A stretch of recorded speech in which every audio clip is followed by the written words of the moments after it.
You've been invited here by the All-Party Parliamentary Group for Communities and Inquiry Across the Generation, which has the Secretariat in Saracen. I'll introduce some of them to you later in the evening, but it's chaired by John McDonnell MP. And today we are here to, and I want to get this title right before I make mention of it. There's some just in there. Oh, oops. Thank you. Large and liberal atonement, William Wilberforce's unfinished legacy. So when I was first, well actually when I first saw this event come up and I saw the title and I saw you talking about reparations, I thought, William Wilberforce.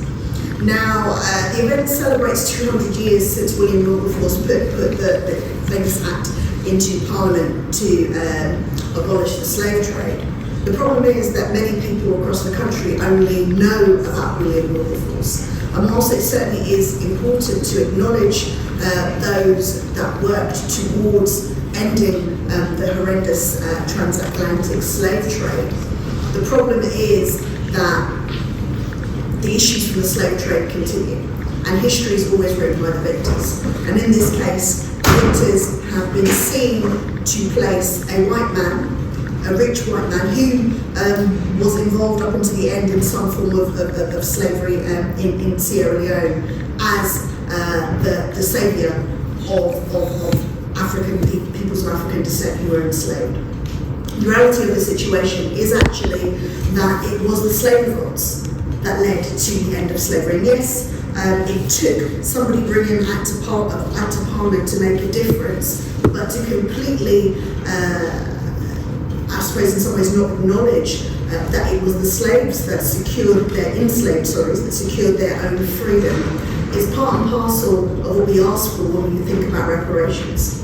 Now, a lot of people think about reparations purely in the way that it's used most frequently as compensation, just an exchange of money. Somebody has done something wrong, and so they're going to recompense you the way we would anyway. But reparations has to be so much more than that if we are going to atone for the transatlantic slave trade and all of the horrors that passed after it, including colonialism, including the ongoing institutional racism that people continue to face in society. It has to be so much more than about money. It has to be about what the root of the word is. Now, there are many, many learned people in this room, so you'll know that the word reparations comes from the Latin word reparare, to literally repair.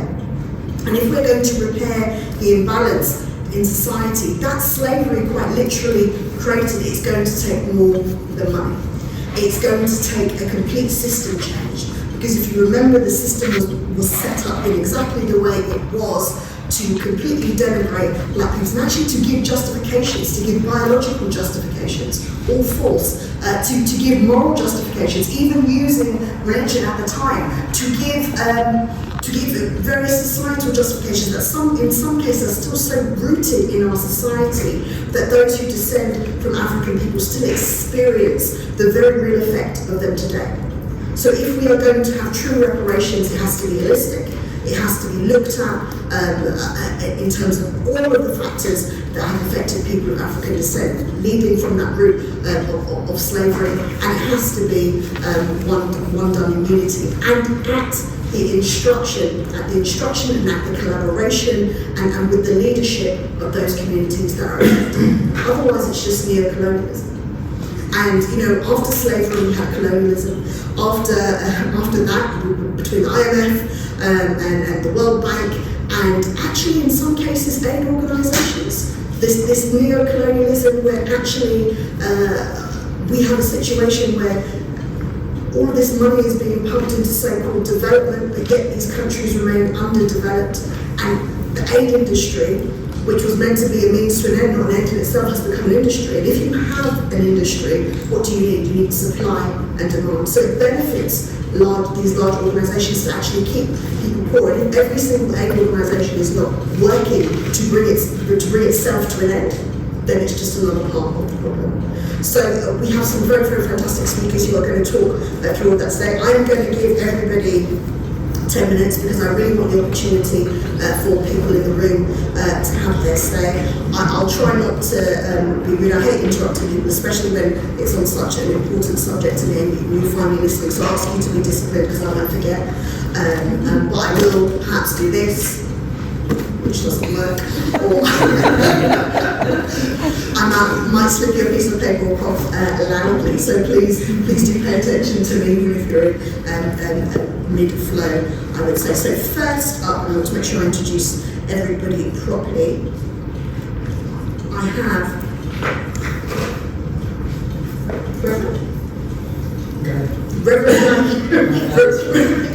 Reverend Guy Hewitt, who is thankful for his multiple heritages. He's Barbadian, Indian and English, and he's worked and ministered around the world. He was a former High Commissioner for Barbados, which is where I've seen him before, to the United Kingdom, the permanent UN representative. He's a minister of religion and currently the director of reparation justice with the Church of England. So I'm looking very forward to hear what you're going to say. Thank you. Thank you, Madam Chair, distinguished panelists, members of the SOAS team, ladies and gentlemen. As the Chair pointed out, I am working in the Church of England as the inaugural Director of Racial Justice. And the Church of England, in my opinion, is at an inflection point on issues of diversity and social inclusion, trying to move from word to deed, from lament to action. And this is important, particularly given the discussion around religiosity in the UK, because as we heard from the census data, while it is that there's a decline in worshipping amongst white Britons, white English people, amongst black English or black British, there is a growth and there is that sense of Christian and religious fervor that we need to hold on to, and we need to incorporate and embrace. That will only happen in the church if it deals with its historic issues. As the Chair pointed out, this issue of racism is complex. And we know that racism is not a natural state of affairs. When people from this country or from Europe would first travel to Africa, they would have encountered civilizations and cultures that were very similar to their own. But the reality is, with this so-called discovery of the so-called New World, there was a need for a labor force that they could not supply from Europe or they could not supply from the Native Americans. And so what they did was they concocted a solution which was to say this Eurocentric narcissism that said that the world was theirs to be dominated and to be exploited, and with pseudoscience and social theory, and unfortunately a colonized version of Christianity, the Europeans dichotomized the world between the civilized and the savages.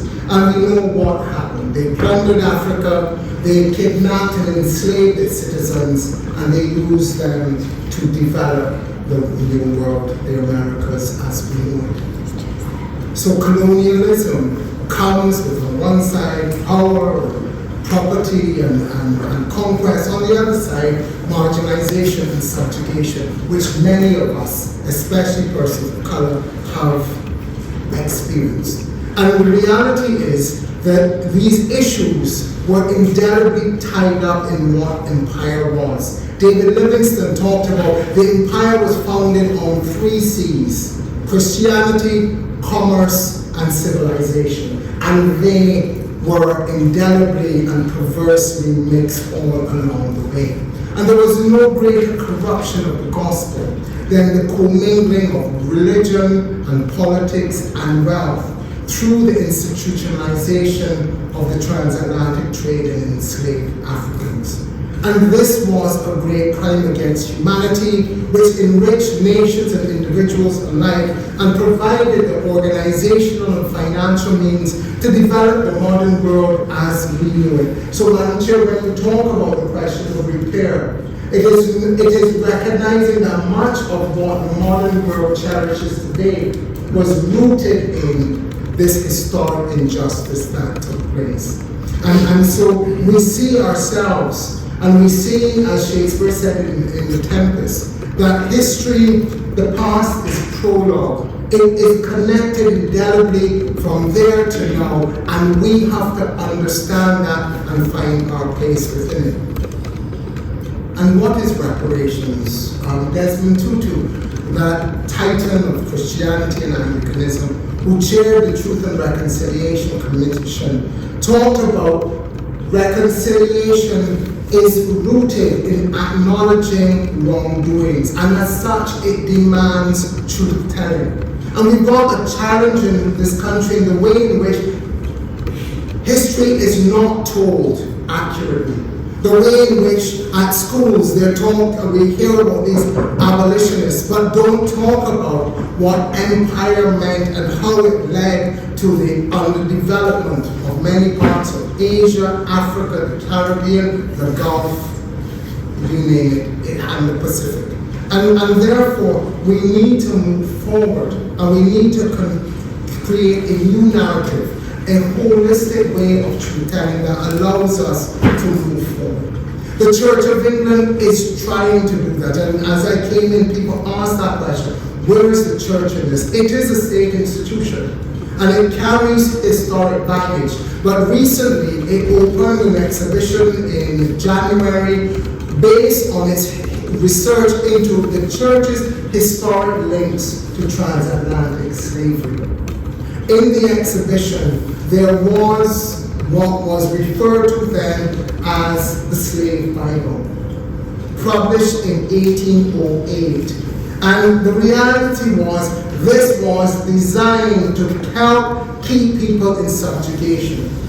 So all of the verses, all of the chapters in the Bible that spoke about liberation, about Exodus, were stripped from it. So whereas a normal Bible carries about 1,200 verses, this only had 230. So much of what we hold on to and our tradition speaks to was decimated in the interest of system maintenance. And what the forensic audit that the church undertook was a significant part of the asset base that the Church of England currently operates on was linked to the trade in enslaved Africans. And the church is now trying to come to terms with that. It established a $100 million investment fund, but that got a lot of press coverage. There's a lot of discussion around it, but the important part of it is the truth-telling. When the exhibit was opened at Lambeth Palace Library, the archbishops of West Africa and the West Indies were there with the Archbishop of Canterbury, trying to, in a sense, recapture or reformulate that odious transatlantic trade into a triangle of hope, where those who are in the present are able to recognize the sins of the past and try to work towards a better outcome for everyone. It is a journey we all have to make. There is a need for this country, for the church, for all of the dominant institutions to recognize what has happened in the past and move towards making for a better future. But racism and the legacies of slavery is not some stain that you can wash away. It is a gaping wound that can only be healed through truth-telling and people making meaningful attempts towards reconciliation. It is a phenomenal task, but we can't be overcome or overwhelmed by the magnitude of it, but just have to keep faith and continue to travel on in hope and with love of each other, believing that we have a common identity in creation. So, Madam Chair, I thank you for this opportunity, and I look forward to hearing from you.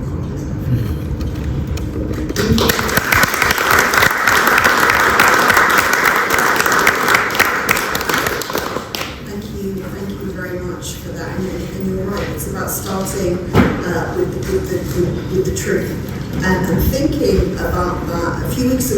asked the Prime Minister a question that had been asked before by the late great Bernie Grant, if he would apologise for slavery and colonialism and commit to reparatory justice. And I was a little taken aback, not entirely surprised, a little taken aback that his first words were no. Because to me that's not living in the truth that we've just heard Reverend Hewitt talk about. Usually, or in the past, we've had heads of state and former prime ministers talk about sorrow and deep regret. Even those sentiments were not expressed. And if we can't first reconcile with that truth, as you put so well, we're never going to be able to move forward. So we hope that's a place where we can get to. As I said, it's been slightly rolled back by that awful response that was received.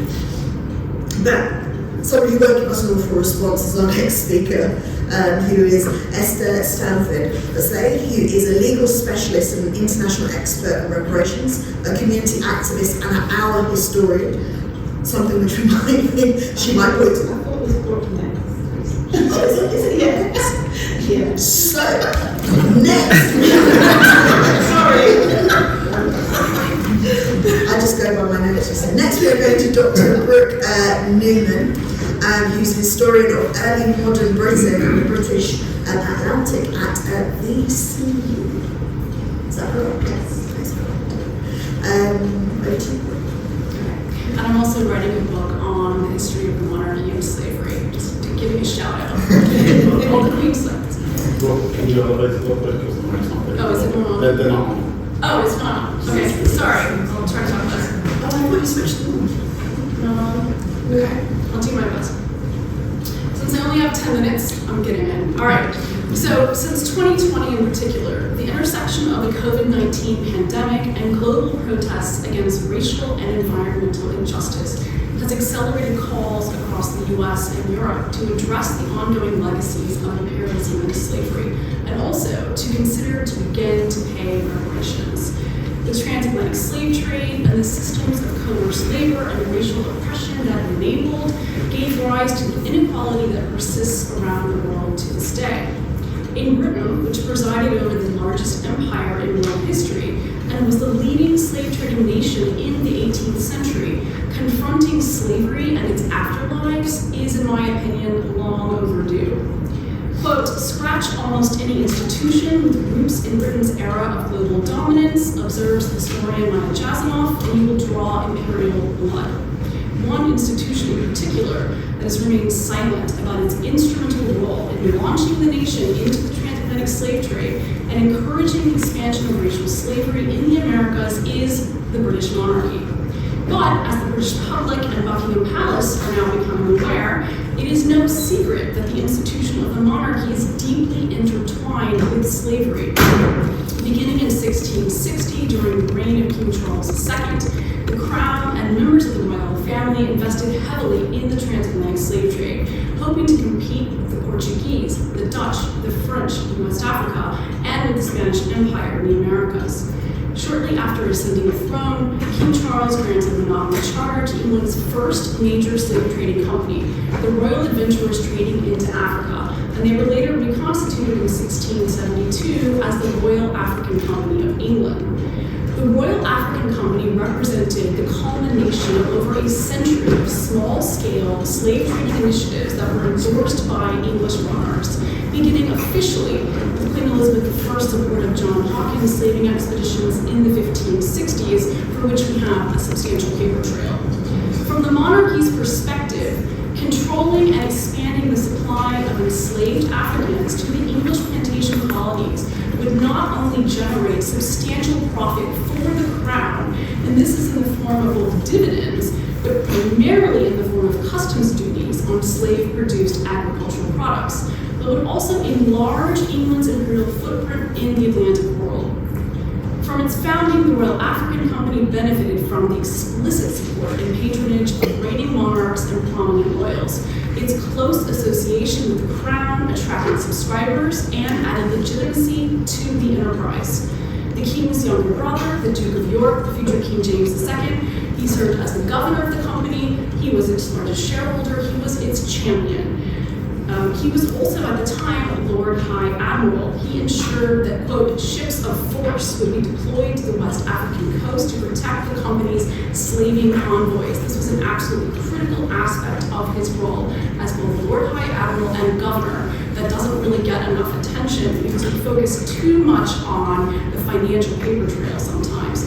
Between 1672 and the early 1720s, the Royal African Company transported nearly 150,000 African captives into slavery, overwhelmingly in the Caribbean sugar colonies. This is only a fraction of the estimated 12.5 million Africans who were sold into slavery in the Atlantic world. But, as the historian Will Pettigrew notes, the Royal African Company shipped, quote, more enslaved African women, men, and children to the Americas than any other single institution during the entire period of the transatlantic slave trade. It is plain from the surviving manuscript records of the Royal African Company that the lives of the individuals that they trafficked were only of concern as a matter of profit and loss. African captives were commodified, they were regarded and treated as human cargo, with a monetary value placed on their lives. To this end, company employees were instructed to brand African men, women, and children above the age of 3, and this is in the manuscripts, on the right breast with the letters RACE for the Royal African Company of England, and in some cases DY for the Duke of York. They were then shackled below decks and transported in horrific conditions to the Caribbean primarily and also to North America.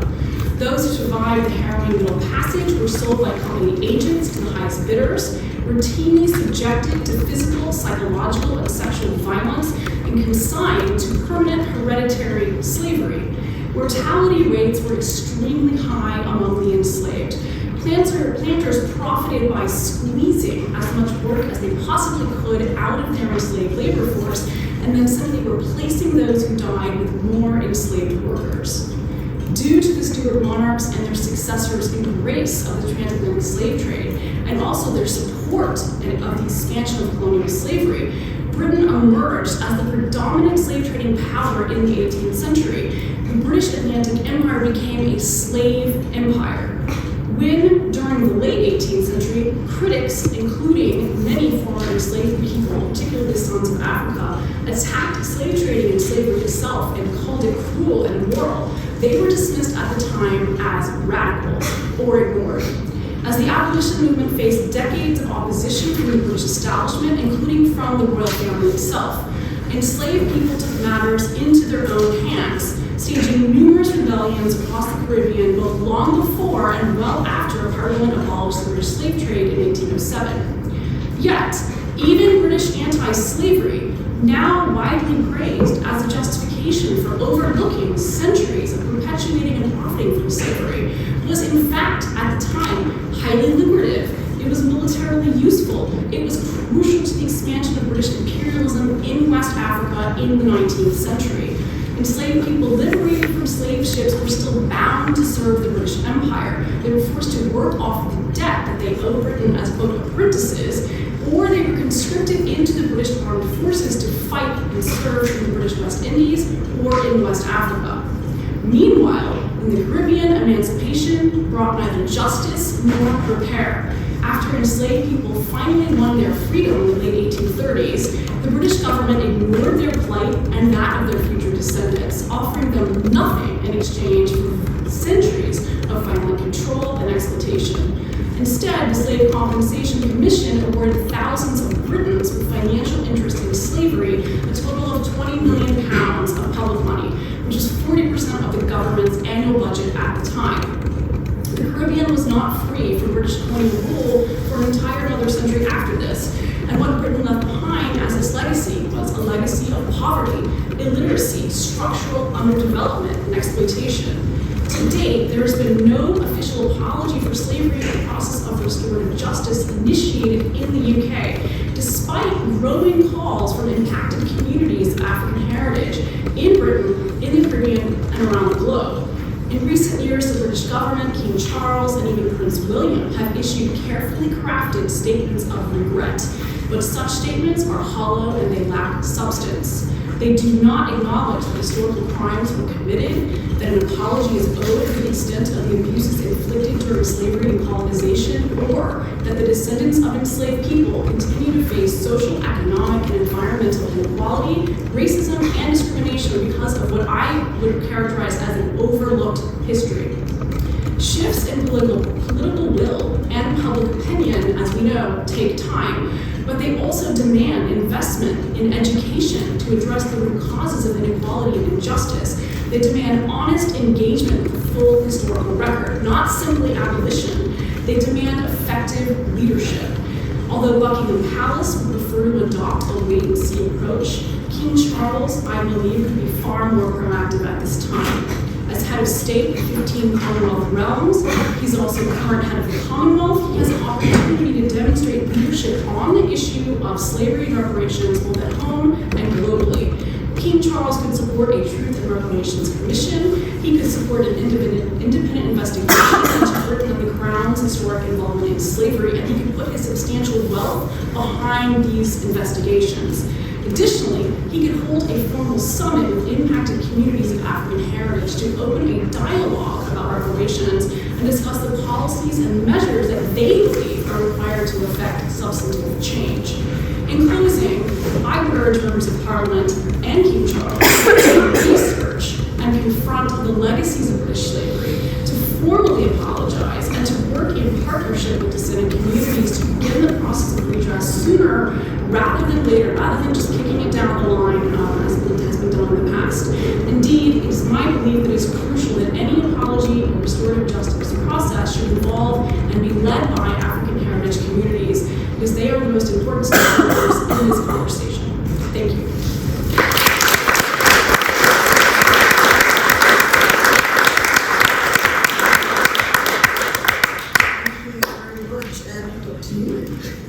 Taking us through that really, really well-constructed, overlooked history, and as you put it, and you pointed to a whole range of things, but one thing I definitely wanted to pick up was the loan that you mentioned. The loan that was taken out to pay off and was considered so great in securing an end to slavery that the Home Office forgot themselves a few years ago and tweeted it out and said, isn't it great? We've just finished paying off this loan that was taken out to ensure that slavery was brought to an end. And what we found out was that they used that loan to pay off the slavers, not to compensate the enslaved.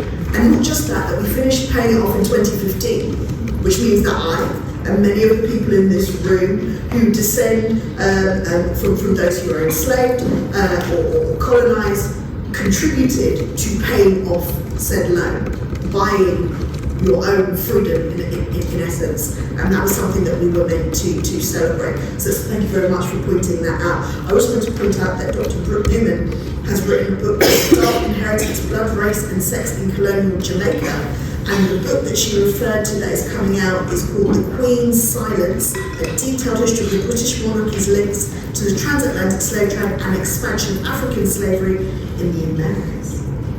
Is that right? Not the subtitle. Not the subtitle. Those things change. Not the subtitle. And definitely one of the things that I want to point out is that we do definitely need access to records and archives. Again, talking about the different things that we can do in terms of reparations, you touched on educational reparations, environmental reparations, as we mentioned, but also just simply giving things back. Like records or archives, you can go around this building and find so many different pieces of inconsequential, all histories of consequence, but things that you wouldn't think that were necessarily clearly important, but there are people that would want to trace their history and can't. Not because the archives do not exist, but because they're not being given to them. Recently, the Asante King, who is the Ashanti King of Ghana, came and asked the British Museum to return something that was stolen from the Ashanti Kingdom. And they said that the British Museum said they consider loaning it to him, which is hilarious. One of my cousins, my family of Ghanaian descent, said yes, they should bring it. They should lend it to us and see if they'll get it back. But those are some of the arguments that we're seeing at the moment. something that looks or sounds or feels like there may be concessions made, but always done on the terms of essentially the oppressor. Next, we are going to go to Esther. Esther, as I was saying, is legal specialist and international expert on reparations and a community activist and our historian, and she leads the Stop the Manganese We Charge Genocide Ecocide campaign, and as well as that they provide the secretariat for the all-party parliamentary group for African reparations. Esther. Thank you. Thank you, Madam Chair, and my fellow distinguished panellists, and obviously all of you. It's really difficult for me to sometimes speak, although I do it a lot, and it's because what we're talking about is really heavy. And I'm a survivor of those Africans who were sovereign people that were enslaved, that were reduced to slavery. And that matters because it matters how we speak of them. It matters how we speak of our ancestors in buildings like this, which in the Stop the Manganese We Charge Genocide Ecocide campaign, we refer to as Manganese crime scenes. And Manganese is a Kiswahili term that really, you can't really translate it exactly in English. Some people might say an African Holocaust or Holocaust, but it really speaks to the intention to destroy us as human beings. And that is genocide and ethnocide. And we have to remember that Dr. Raphael Lemkin, the pioneer of genocide, pointed out that genocide wasn't just about killing people, but it was about destroying their culture, destroying their reality, destroying the institutions that they rely on to survive. Okay? And ethnocide is where we remain as physical beings, but we no longer have our original identities. We no longer can speak our mother tongue. We are subject to the epistemicide, the epistemic violence as well. And so I'm not going to refer to slaves and slave trade because these were our ancestors. And part of the repair is about cognitive justice. And it is about linguistic repairs and repairing our epistemologies, how we speak of those who have been injured and harmed. Sure. And it would be really good if from today we can use the language of the enslaved people who were sovereign human beings. Sure. They were conscious of their reality and everything that they went through. And the more and more we use this term trade, what it does, it actually legitimizes genocide, mass murder, torture, rape, and all the various crimes against humanity and war crimes that were committed against our people. And we have to remember that what happened, the spying and selling of African people was a small part of what gets classified as a slave trade or even the trafficking of African people. It was African people were secured by violence. This included warfare. Sometimes it was intra-community warfare that happened. It was state-sponsored raiding and kidnapping and taking people as captives of war. And this is how we remember what happened. So memory matters, and we carry that memory. And it's really, really important when we're thinking about moving from atonement to what is to be done, to actually hear the voices of those of us who are survivors and whose singular mission is actually to secure justice for our ancestors, for our current generations, but also for our generations to come. Because in our knowledge systems as African people, there's no past, present, it's all one thing. Past, present and future is one. Okay? And so I just wanted to say that. But I want to comment a bit around the what is to be done and what is being done. Because we're speaking about the need for truth-telling, which I agree with. And the reconciliation bit is problematic because we have to also tell the truth.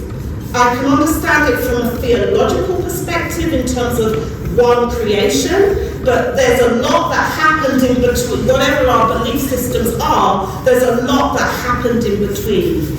and we have to tell the truth about what separates us and what has divided us, and what continues to divide us. And so we have to recognise that at the same time that, there were the Wilberforces and the European abolitionists who really were pushing for gradual abolition, let's not forget, that you had African reparationists who were members of the Sons of Africa, like Atonement,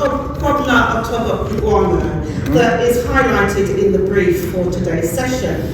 And we as enslaved Africans had our own visions of repair. But in my own historical research on the history of the international social movement for African reparations in the UK, the movement really begins in around 1725. And every generation of African people, however we self-define or they self-defined, were championing repair. So when we're talking about the unfinished legacy, it's our unfinished legacy because we are still not being heard. Kobna Otobo Kubwano wasn't heard then when he was calling for an inquiry into this evil that we refer to as the Ma'angamizi.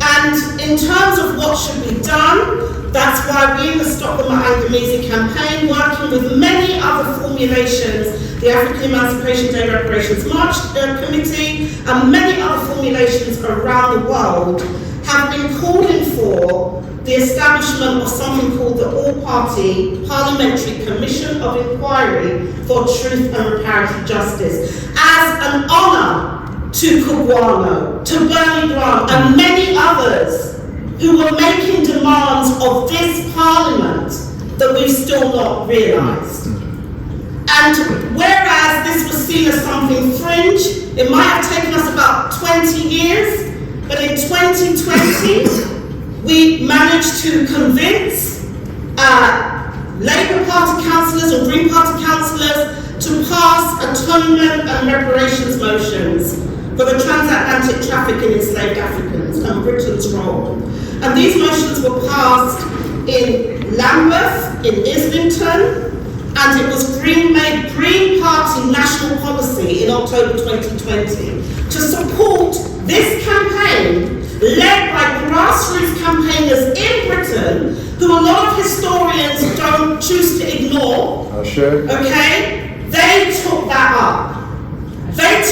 And they supported it and made it national policy to hear African people and our progeny. And that is something that we lobbied you, Madam Chair, to set up in terms of the all-party parliamentary group for African reparations, so that we can take action on this commission of inquiry for truth and reparatory justice. Once we have the reparatory justice, then there's some hope of some conciliation. That can happen after or during that process of effecting repairs. But what is important is that we are heard, that we have a say. And our communities who have been dispossessed from around the world, and this isn't just about us who are quote unquote in Britain, it's about the British Empire and its legacy that was global. So our bloodlines and our lineages run throughout Mother Earth. And what we're calling for is a hearing of those people who are unifying and making similar demands, although we don't necessarily all have the same strategies and tactics, so that we can be heard. Because we're tired of people telling us what they're going to do, or making decisions around what forms of reparations they choose to make, that is not informed by our experiences. And when we passed the reparations motion in Bristol City Council, on March the 2nd, 2021, the anniversary of National Black People's Day of Action, the motion pointed out that reparations must be driven by the perspectives, the knowledge systems, the needs of African heritage communities. And that councils and other institutions must come on board to support that, to give us that hearing. Because we have been working on repair. We haven't just been sitting down waiting for someone to come and fix us. Our communities have been resilient, and resisted the Marauds in its three phases of chattelisation, colonialism, and now modern day neo-colonialism. Sure. So we want to have this dialogue with the British state and society, and to be able to make proposals on what repair processes our communities are leading that should be supported. Sure. And this must be resourced, okay, in terms of the restitution of our looted resources. We don't need our resources going to colonial institutions or like universities. Sure. They need to come to resourcing public participation and listening sessions in communities across society as part of the ACTAR, the All-Party Parliamentary Commission of Inquiry for Truth and Reparatory Justice. And I'll leave it there. Sure.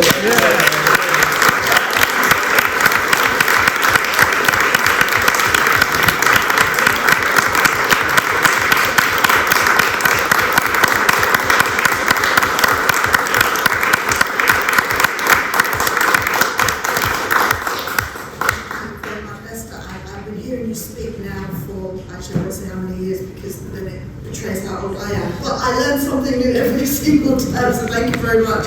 And you know, it does make an impact that we are in this house, because as many as 50 plus members of Parliament used to own people that looked like us. They were, as well as supportive of it, actually literally and traders of slaves.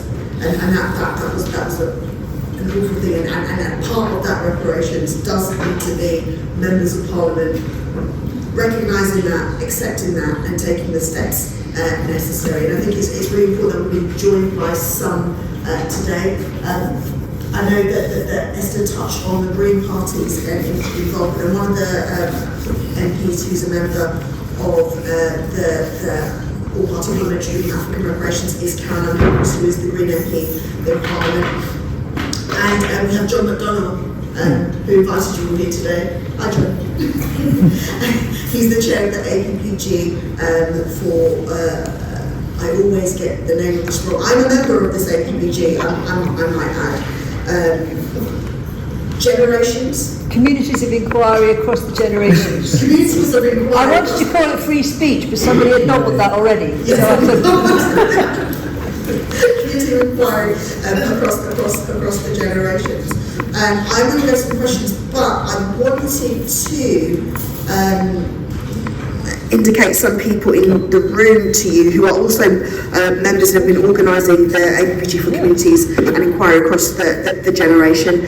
My constituent, Dr. Nathaniel Coleman, hello, and Professor Andrea Cornwall, Malik Al-Nazir, Professor Alison Scott Bauman, and Rana Osman, and they all do the heavy lifting in terms of the APPG. So thank you very much for all that you do and all that you've been able to put into making sure that we continue to have these meetings. Now we're going to go to questions and comments. I'll try and go for questions first, and would ask that you don't make speeches, obviously because we invited these fantastic people to make speeches, but we'd very much like to hear what people want to say. Don't be shy. Yeah, people are not shy. I'm going to go for you first, and then yourself. Thank you very much, and thank you to all the speakers for wonderful presentations. So I'm a cleric, so I'm coming from this with an interest in what the Church of England is doing. I believe that the Church of England is not moving fast enough. I saw that clip where you asked for reparations, and the Prime Minister said no, that we shouldn't apologise for the past. I know that the Church of England has set aside £100 million as reparations for its role in the slave trade. That's what's been reported. I wonder if connecting the two, I wonder if the Church, particularly the Archbishop of Canterbury, has put some moral pressure on the parliamentarians to actually engage in reparations, so that the Prime Minister cannot, be allowed to let off by saying we're not going to discuss this.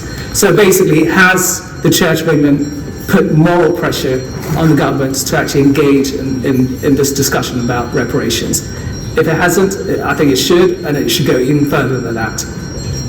Thank you very much. Sorry, as a member of the House of Lords, do you have to vote, don't you? Yes, sorry. I'll take you when you come back. Yes, I'm Malik Al-Nasser. Thank you very much for the presentations today, and it was great to be involved in the development of this event. My research into slavery traces my own ancestry back through enslaved Africans in Demerara, and the slave owner ancestors that I have sat in this house. What you were saying before about the hereditary transition of this privilege that they enjoy is manifest in my own slave owner ancestors. Antoinette Sandbach was in Boris Johnson's government. She only lost the whip under Boris Johnson's government, and she's a direct descendant of Samuel Sandbach, who was namesake of the Sandbach Tinney Company that owned my ancestors. Philip Frederick Tinney, the namesake, his descendant John Ernst Tinney, also sat in this house. So there has been this hereditary privilege from these people in terms of making the laws and the legislations that the residue of that legislative framework still exists today. Slave traders made laws to take away people's freedom. The poor laws, the penal system, the system of taking children into care, where you take the family's rights away and you put the state and local parentis. All of these things are ingrained within the legal framework. What can be done in this house to undo the residue within our constitution currently that exists by laws that were crafted by those very same people? What can we do? And that's open to the panel, to anyone who thinks they might like to address that. Thank you very much. I'm going to go back to try and take two or three at a time to the hereditary, to the Church of England question, because that's very much for you, Reverend Hewitt, if you'd like to. The Church of England has promised £100 million, which some have criticised, and you've been asked if the Archbishop of Canterbury could put moral pressure on people in this house, as he is a member of this house.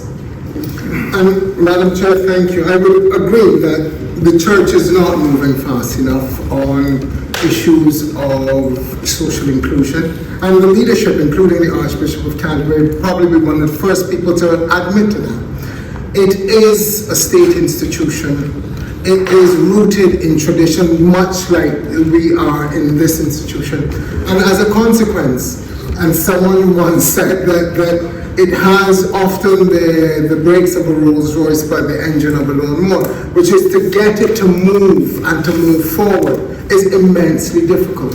We are seeing and I would say this, progress in terms of equality, diversity and inclusion taking place within the Church of England in terms of its responsiveness to issues of gender, race, disability, and most recently, issues of sexuality. There is progress that is being made, but as you said, not fast enough.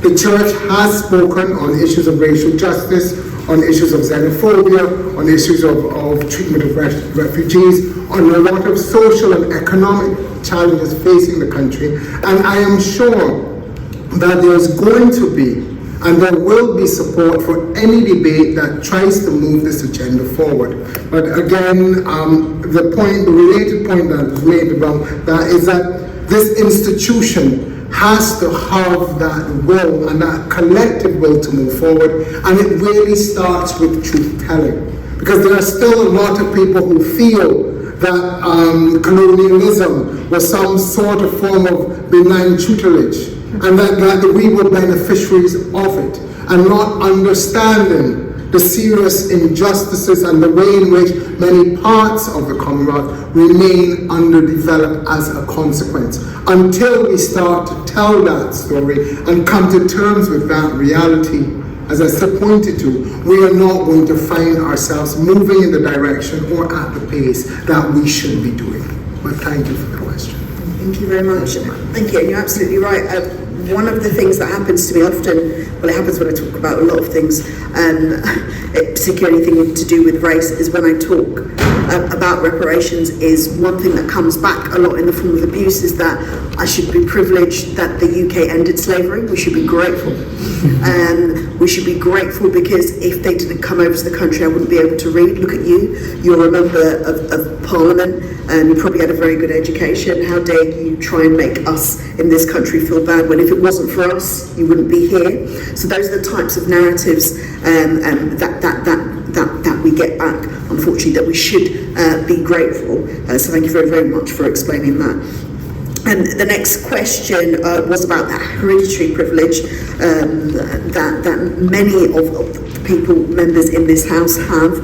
They are making legislation. They've benefited directly and actually benefit directly continually from those tax arrangements, those institutions which were all built off the back of the British Empire. What can we do to undo the residue, end all of that residue that remains in our legislation, some of which is making a massive play at the moment in terms of the public order bill, the illegal migration bill, all of these things that continue to oppress peoples of colour. I'm going to go to you first.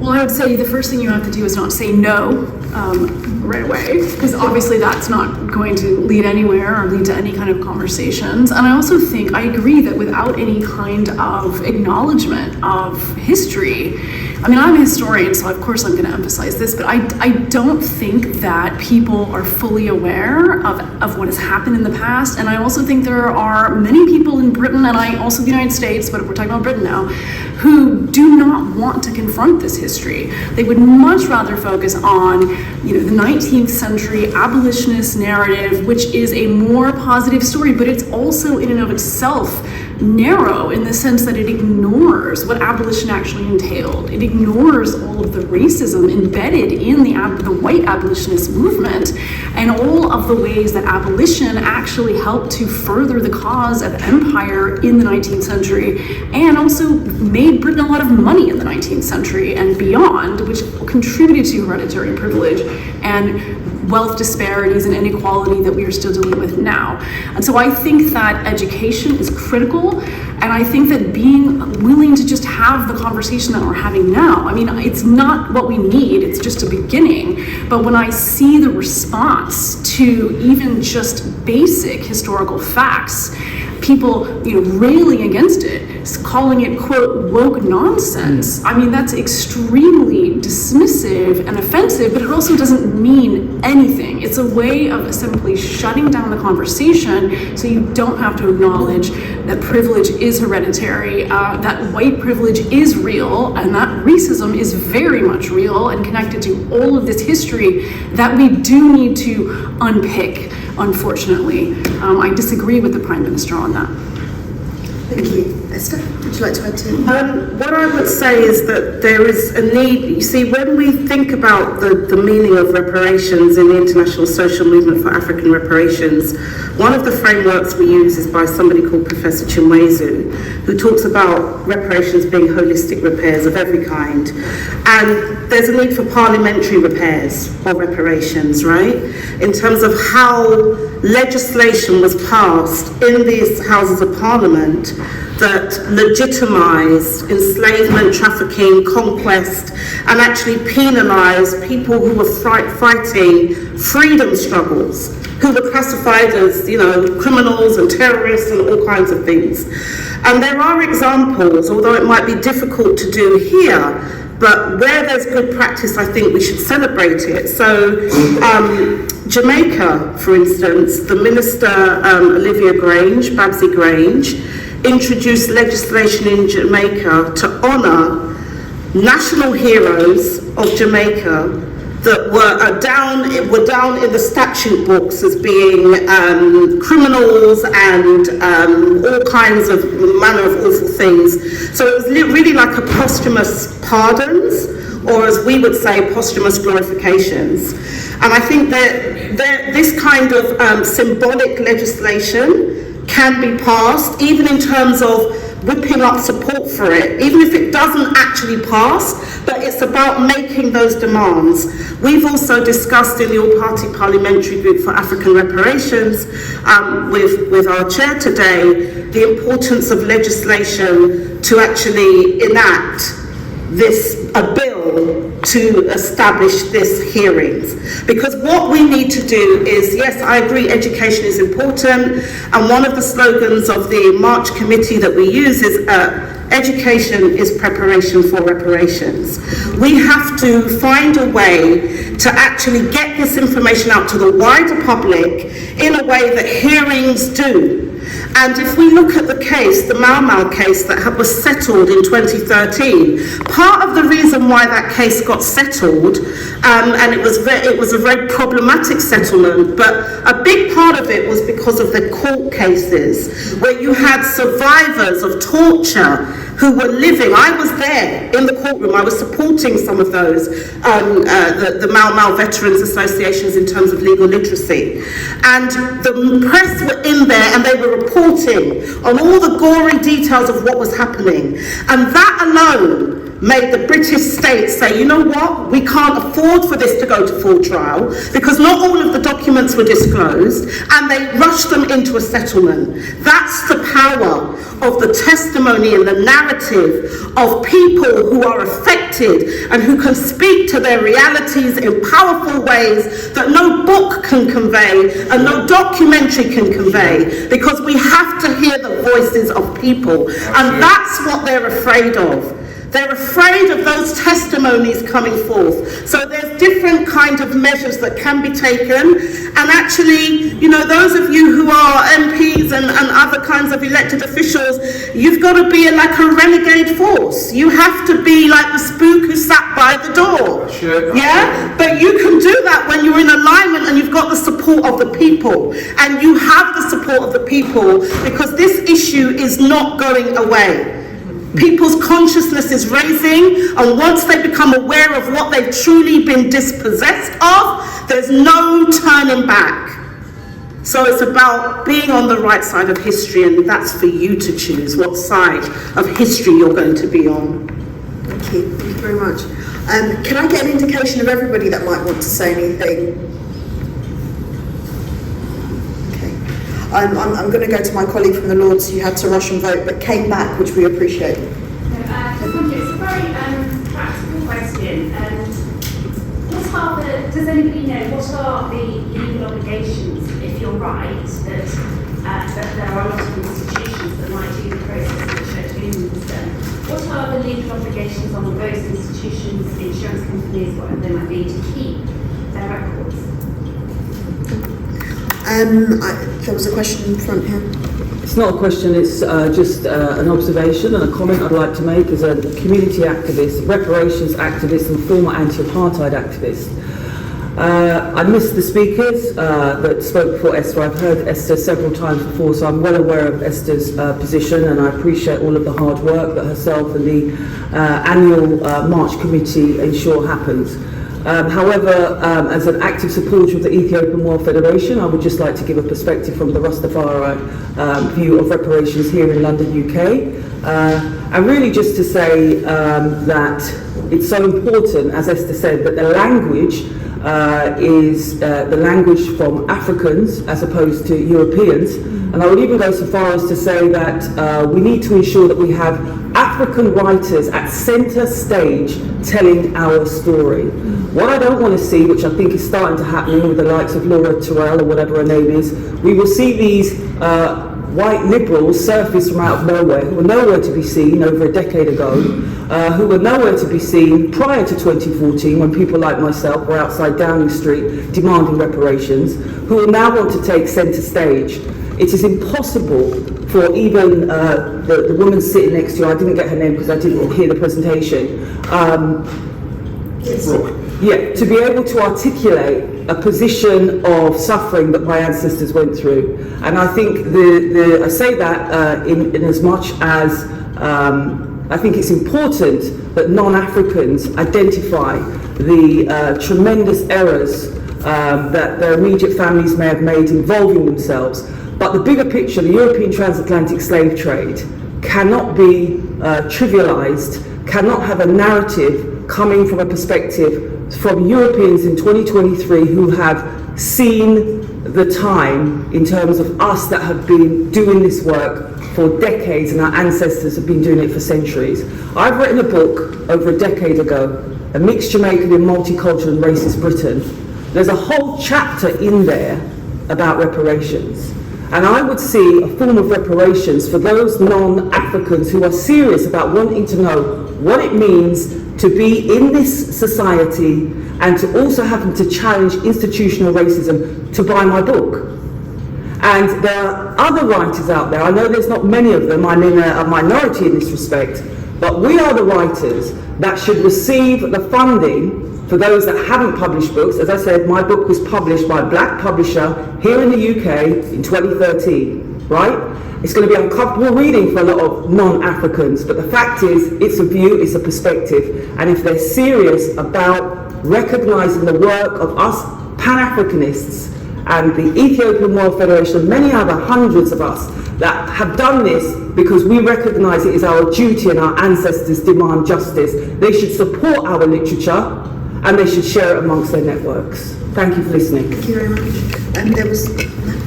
Hello. Hi, I'm Trish for the question for the Church of England. I'm just wondering how you guys came to the decision on the £100 million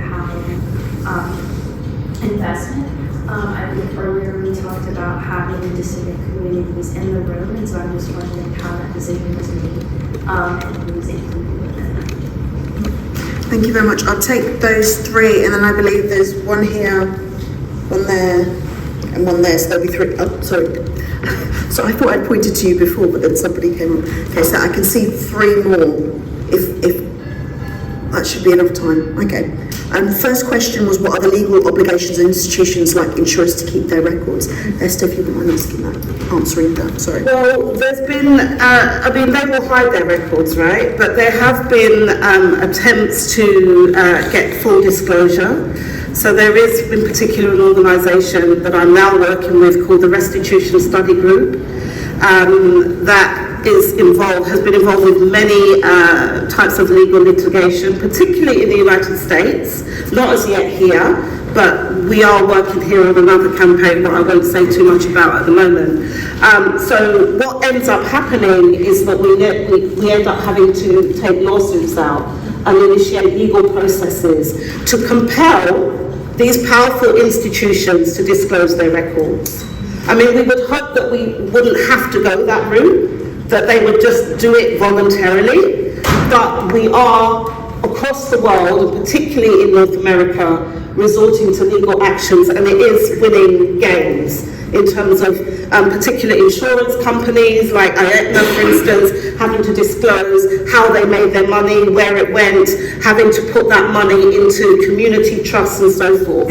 So that approach, that very litigious approach, will actually start developing here.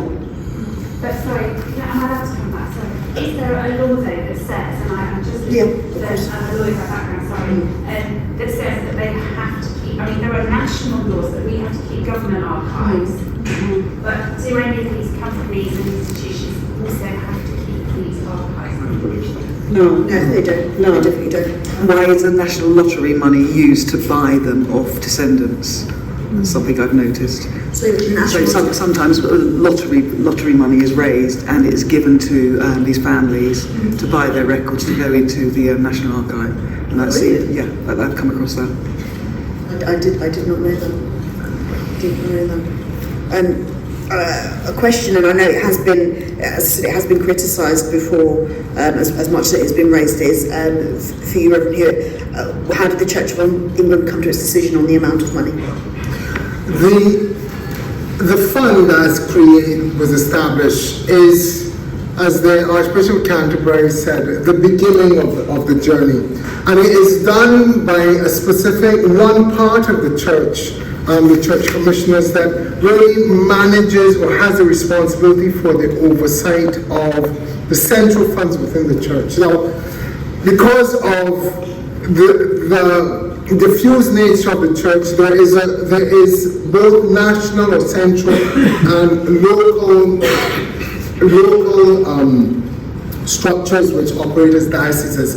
And each diocese and across the church, there is the call for everyone to start to interrogate what that historic involvement has been in the trade in enslaved Africans. And so the expectation is, as this truth-telling continues, that amount that was set aside as an initial amount will grow, and we will see that fund expand over time. But the important thing around the fund is what is going to be the oversight. And this relates directly to the point that Estimate. There has been a global call for an oversight board.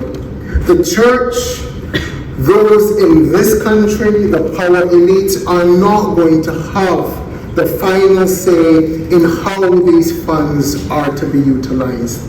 There has been that call that has gone on across the Commonwealth for any and every stakeholder to offer themselves up to be part of an oversight board, because there is every intention to ensure that this is participatory, this is transparent, this is democratic, and particularly that this fund would be used to address the legacies of the historic subjugation and inhumanity.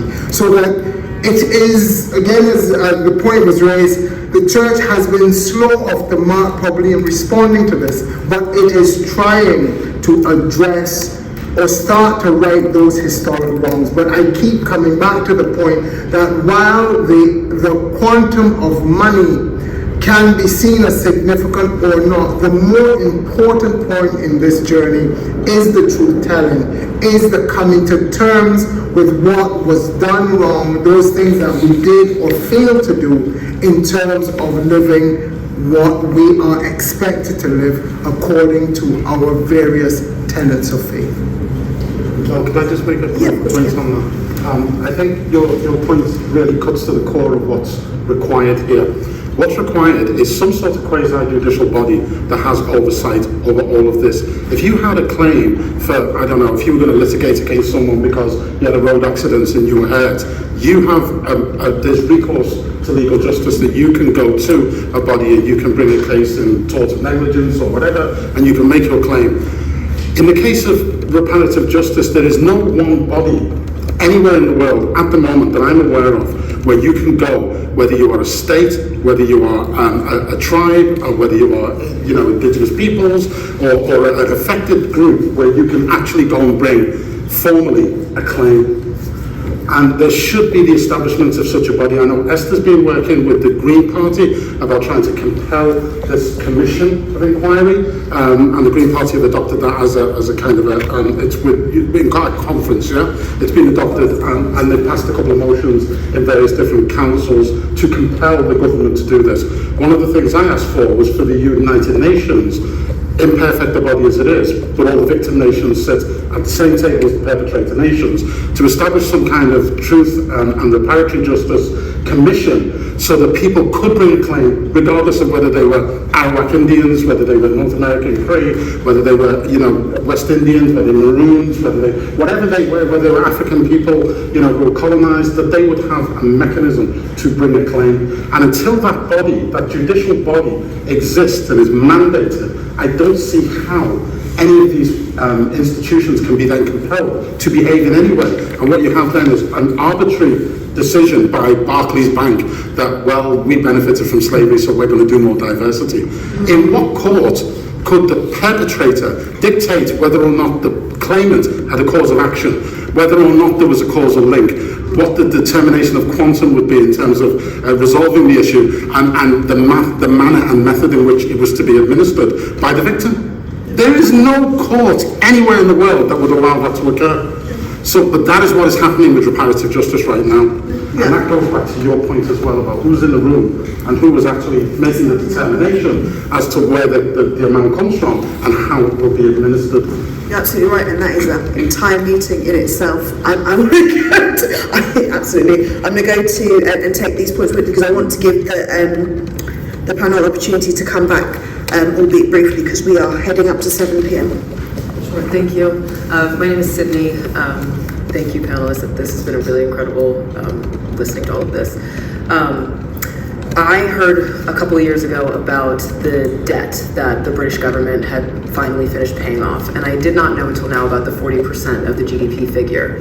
Largest loan in our history. Yes. And so what I'm wondering is, for all that we've spoken about the determination on behalf of victims, when we look at the balances of power, and we look at the types of quantities that are necessary in order to fund the systemic change that constitutes reparative justice, you know, it's sort of, I'm from the US, I don't know if you can tell by my accent, but it sort of seems like a lot of people that conceptualize reparations are, you know, acknowledge that something is due, but believe that the quantity has so far surpassed the ability for any sort of rational, you know, outpouring or rational distribution of funding, that it's sort of a lost case already. And so I'm wondering when it comes to these vast quantities of money that we have seen these governments are willing to engage in on behalf of white people, what does the will look like to divulge of central and national governments and their funding?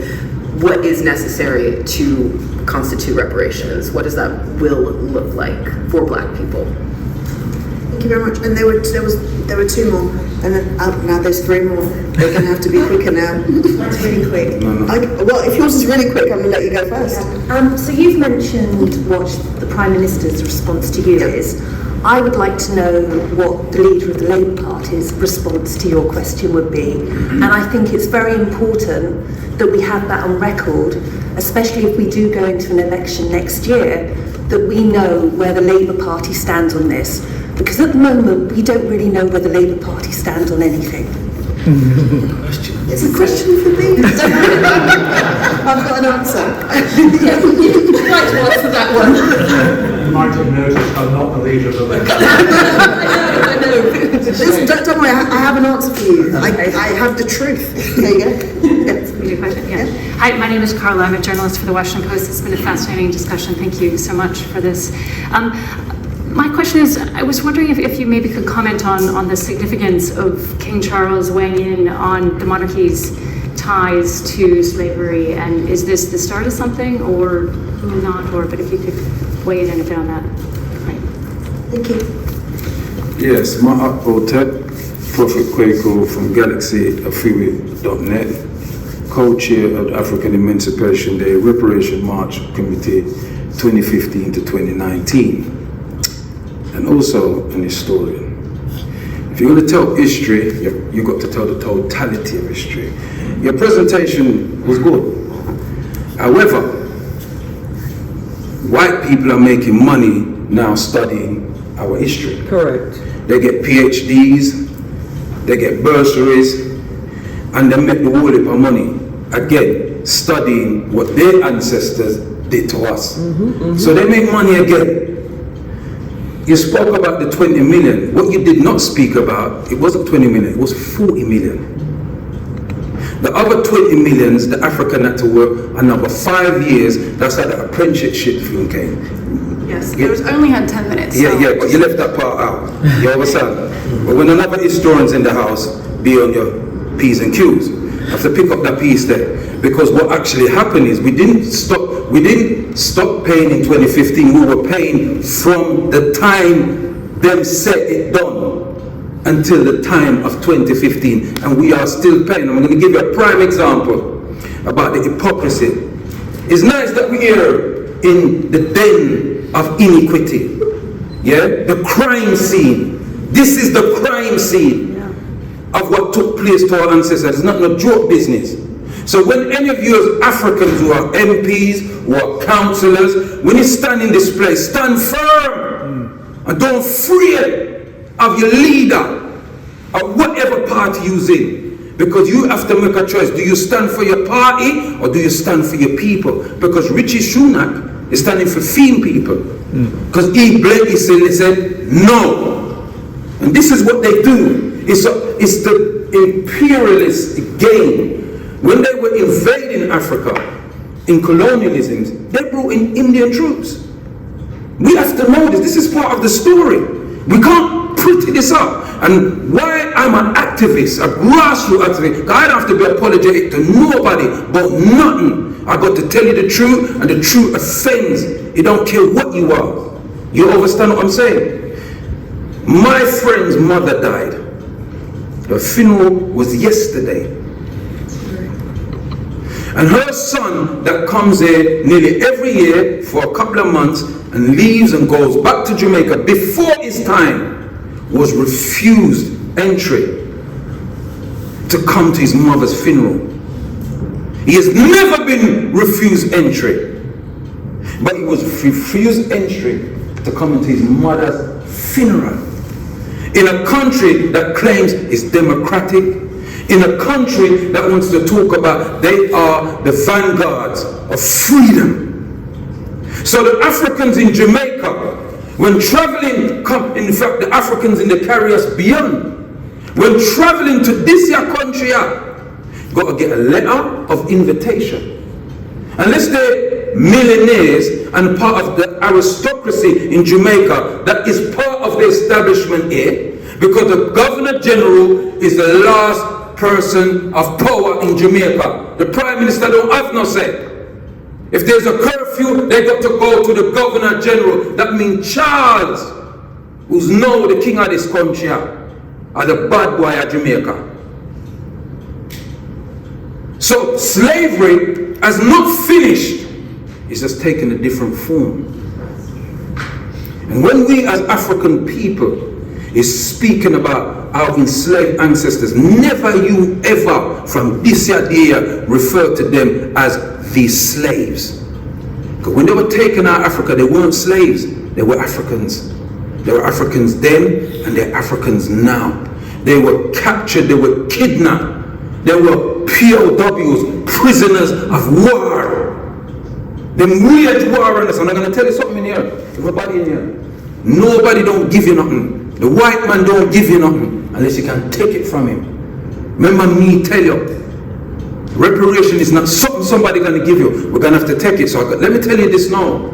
You best listen to us. Because our generation who's coming behind us ain't going to play. And history tells you every great empire falls. From the times of ancient Kemet to the times of the Greek empires, the Persians, the Romans, the Ottoman, the Arab empires, all empires fall. So beware, because the prophet are telling you, your empire is falling. You're trying to piece it together. But you can't stop destiny. So, my queen buried. Stand firm. Don't bend. Don't apologize, because you have nothing to apologize for. Them have to bow our feet. Because we don't do them nothing.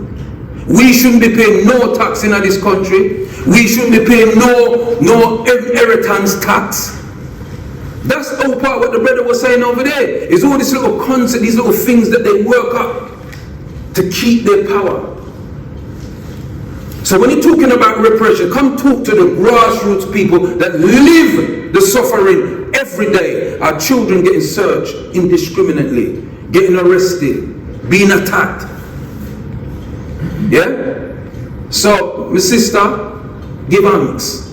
But what I'm saying is, lady, you're making money off our story, and I don't like that. Like doing history? Yes, definitely. Africans must tell our story, period. Thank you very much. Thank you. I'm going to go to the question that was put to me first, because that's the easiest answer. What was the response of the leader of the Labour Party? So after I asked my question to Rishi Sunak to apologise for the slave trade, the response from what the party were asked, the official party press department were asked, and they said, whilst it's very important to acknowledge the horrors of slavery. We don't currently have any policy on reparations. And when asked really apology, they said that Tony Blair had already given an apology. So surely should you guys not get a policy together so that when we do get an election, that it's part of your manifesto? I'm very much like the one myself, as you would know, but currently that is above my pay grade, if that makes sense. I know it's definitely something that I would campaign for, but at the moment that was the response. And I just want to be clear, because there's a lot of confusion about whether or not Tony Blair gave an apology. Tony Blair expressed sorrow and deep regret, and then I think he was in Ghana and somebody said something and he said, oh, but we said we were sorry. That is not an apology. It's very, very clear. You know, some people will criticise me asking for an apology, saying, or someone wrote a comment, why are you asking for an apology? They should just run us our money. Which is quite a simplistic way of looking at it. But you need to understand there is very, very clear legal language for liability. It has to include apologise, it has to include sorry. You can't have a situation where people are going to even look, see, as well as the acknowledgement for moral reasons. Why would anybody pay compensation in any sort of claim if they hadn't first acknowledged that they were at fault? And by simple sorrow and deep regret, they have not acknowledged that they're at fault.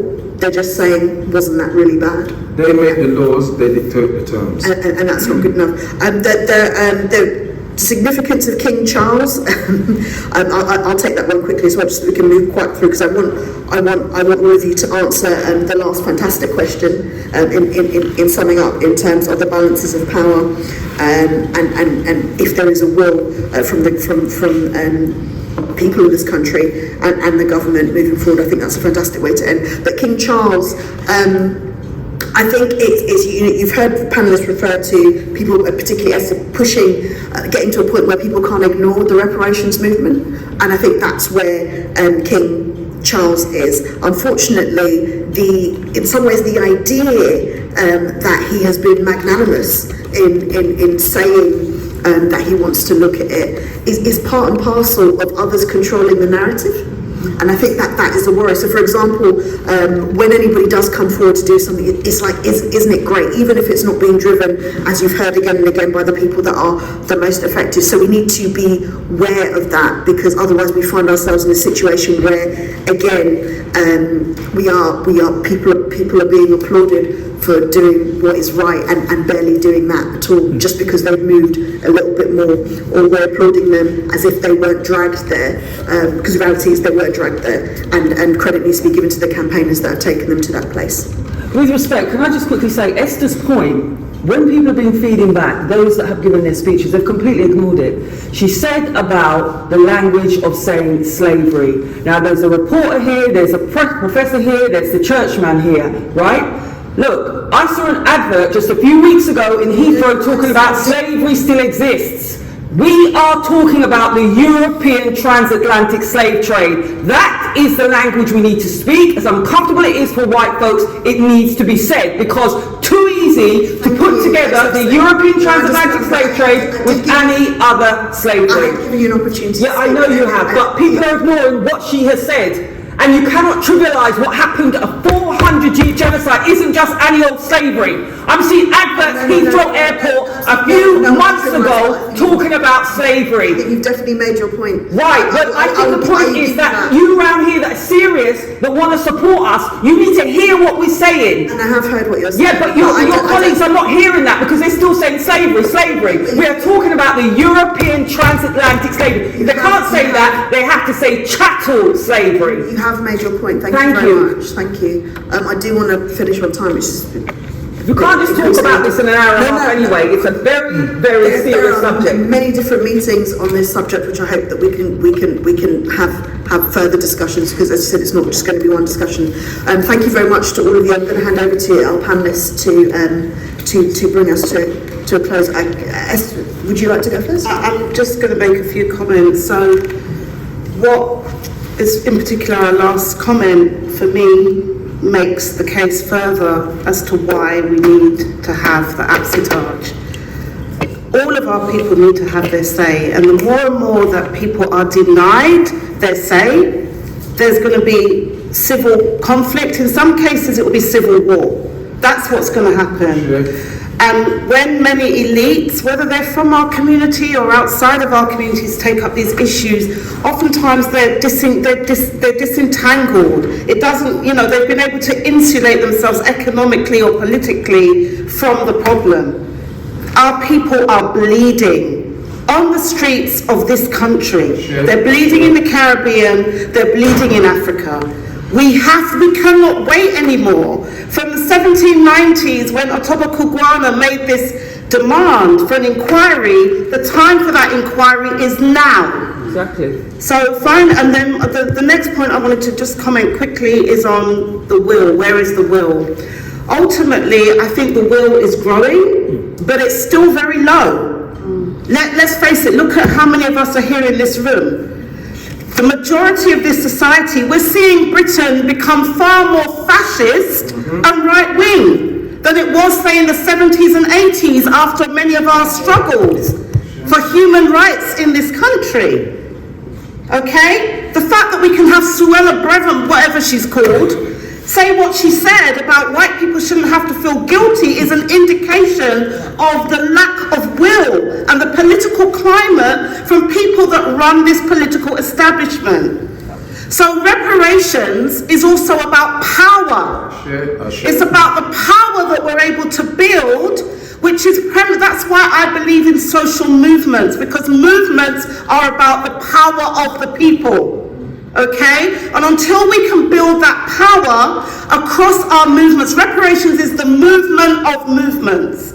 There are environmental dimensions, there are anti-poverty dimensions, there are kind of women's and other kind of oppressed group dimensions to it, but we need to build that power. And I just wanted to remind us, in terms of the law, as my colleague Kofi Mani-Klou, co-vice chair in Pan-African Reparations Coalition in Europe, says, the use of law is one of the most important instruments of our African struggle for reparations.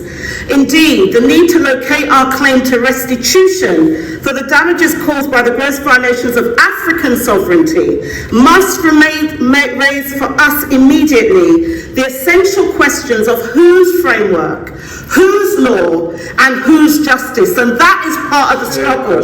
Because what we have is the enslaver law and the enslaver's framework determining what should happen. We've had the heirs of slavery, now we're having descendants of enslavers. Speak for us. Does anyone know how traumatizing that is? Our ancestors had their tongues cut out of their mouths. They were denied that. We need to speak for ourselves. Everybody must have their say. Even if you have contrary views, let us have our say. The inquiry must happen now. There can be no more foot dragging on this. And I commend the Green Party, even though I'm not a member, but we lobbied the Green Party and they showed us respect. And although our people have traditionally been Labour voters, we've not had that experience. Even when we had people like Jeremy Corbyn as leader of the Labour Party, we've been disappointed. We've been, we've been literally used by the Labour Party. That's how many people feel. And the Greens actually listened to us. When Scott Ainsley came on the 2019 reparations march, and he was like, I never knew that this was an issue, that there were so many thousands of African people of African descent, marching, for whom this was a real concern and a policy concern. He said, what can he do? And he didn't do it arrogantly, he worked in partnership with us as campaigners. And then the work that other members of the Greens have done is history. And it also helped in the setting up of the all-party parliamentary group for African reparations, which, those motions wouldn't have passed if they weren't able to get Labour support in the areas that they passed. So we have to also acknowledge those Labour councillors. But really, this is a time of reckoning, and our votes matter. We have a campaign that is the African reparations vote.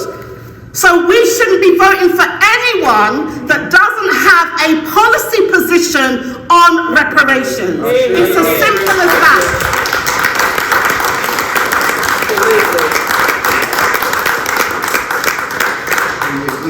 Thank you, Esther. Looks like we need to push the Labour Party. I mean, talk to the Greens. No, but the thing is, they've passed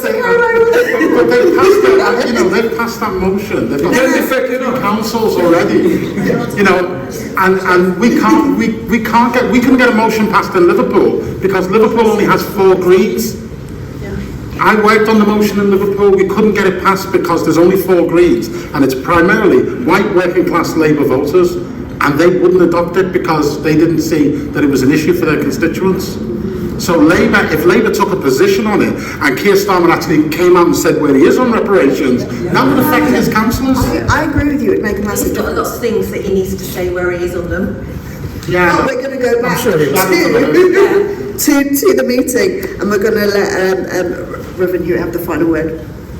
Thank you, Madam Chair. I think there's an important thing that we need to pick up and conclude and tie this up to this journey that we are taking collectively. You spoke at the beginning, and if you look at me, you recognize I have multiple heritages, of which I am proud of.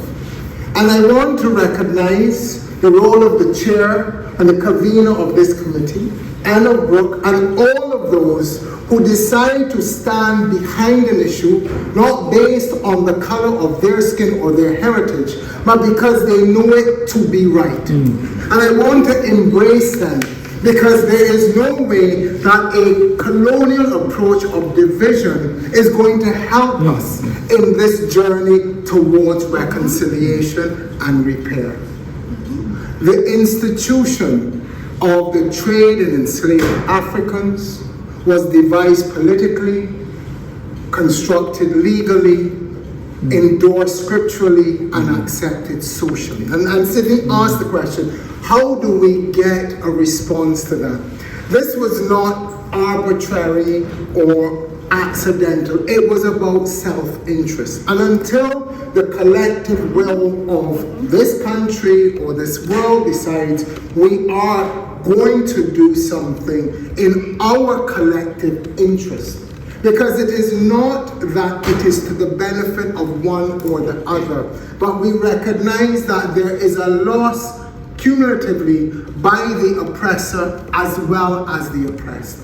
And so until we embrace each other and walk together on this journey, we are not going to persevere, we are not going to succeed. But I want to commend all of those who came here and organized this meeting as that beginning of that journey or the continuation of that journey, and that we have to do this hand in hand, race in together with race, ethnic brothers and sisters. We are all united in a common struggle to say we want the best, not for ourselves, but for each other. So I thank you, Madam Chair, and I wish all of those who are campaigning and advocating, including those in the Labour Party, every success.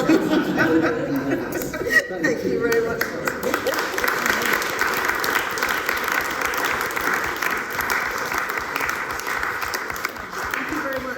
To all of our panellists, to the APPG for Communities and Inquiry Across the Generation, of which I remember, so I will not forget, and to everybody that helped put together this meeting. And you know, as you registered for this meeting, they will have your details and hopefully invite you to future events. If you see me running off, it's not because I don't want to talk to you, it's because I have to be somewhere 5 minutes ago. This is going to that's going to take me 30 minutes to get to. So thank you very much, everybody, and have a good evening.